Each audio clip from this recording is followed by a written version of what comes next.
আপনি কি আপনার সিমের নাম্বারটি বের করতে পারতেছেন না? যদি আপনি আপনার সিমের নাম্বারটা বের করতে চান তাহলে এই ভিডিওটি আপনার জন্য। পুরোপুরি ভিডিওটি দেখুন আর আপনি শিখে নিন নাম্বার কিভাবে বের করতে হয়। ধরেন আপনি দোকান থেকে একটা সিম কিনছেন, সেটা হোক গ্রামীণ সিম, রবি সিম, টেলিটক, বাংলালিংক, ইটিসি। তো আপনি ওই সিমটা কেনার পরে আপনি কাগজটা খুঁজে পাচ্ছেন না, সেই ক্ষেত্রে আপনাকে নাম্বারটা মুখস্থ করতে হবে। তো তার জন্য আপনি কি করবেন? এখন আপনি নাম্বারটা বের করবেন কিভাবে? তো যদি আপনি নাম্বারটা বের করতে চান তাহলে আপনাকে কি করতে হবে? যদি গ্রামীণ নাম্বার হয়, তাহলে যদি গ্রামীণ সিম হয় তাহলে আপনাকে টাইপ করতে হবে *2#। এটা যদি আপনি ডায়াল করেন তাহলে আপনি গ্রামীণ সিমের নাম্বারটা এখানে দেখতে পারবেন। তো তারপরে আপনি চাইলে এটাকে স্ক্রিনশট মেরে রেখে দিতে পারেন, বা আপনি এখান থেকে মুখস্থ করে নিতে পারেন। আচ্ছা, তারপরে আমি দেখাই রবি সিমের কিভাবে নাম্বার বের করতে হবে।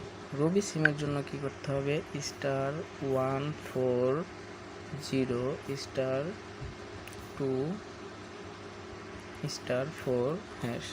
আমি যদি এই নাম্বারটা ডায়াল করি তাহলে আমার রবি সিমের নাম্বারটা চলে আসবে।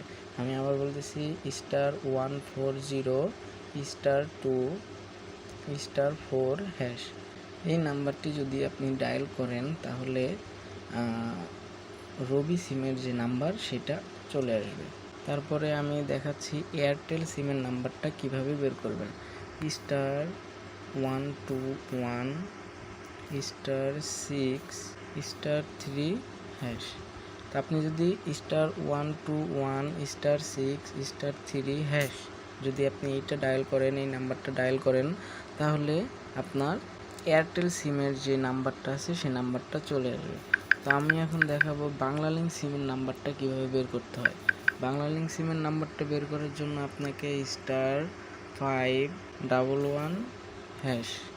এটা যদি ডায়াল করেন তাহলে আপনার বাংলালিংক সিমেরটা চলে আসবে। আমার বাংলালিংক সিম নাই, এই জন্য আসলো না। আপনার সিম যদি বাংলালিংক হয় তাহলে *511# আপনার নাম্বার। টেলিটক সিম যদি আপনার হয় তাহলে আপনার জন্য নাম্বার হচ্ছে *551#।